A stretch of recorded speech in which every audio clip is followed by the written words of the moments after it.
حیدرآباد کے وادی خدا گراؤنڈ پہاڑی شریف میں منعقدہ کل ہند اجتماع ارکان سے خطاب کرتے ہوئے امیر جماعت اسلامی ہند سید سعادت اللہ حسینی نے موجودہ دنیا کے اخلاقی، روحانی، سماجی، سیاسی اور معاشی مسائل اور مشکلات کو اجاگر کرتے ہوئے ارکان جماعت اور امت مسلمہ کو آگے بڑھ کر عدل و قسط کا علمبردار بننے کا پیغام دیا۔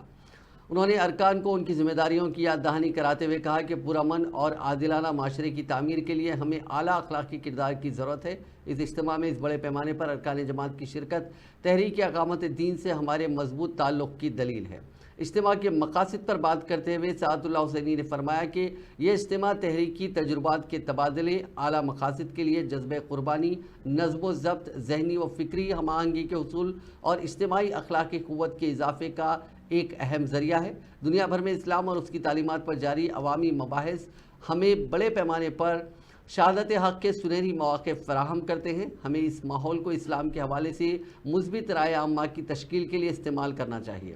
انہوں نے کہا کہ جب اعتدال کا راستہ چھوڑ دیا جاتا ہے تو انتہا پسندی جنم لیتی ہے جو ناانصافی کی طرف لے جاتی ہے۔ ہمیں خود بھی اس سے بچنا چاہیے اور دوسروں کو بھی بچانا چاہیے۔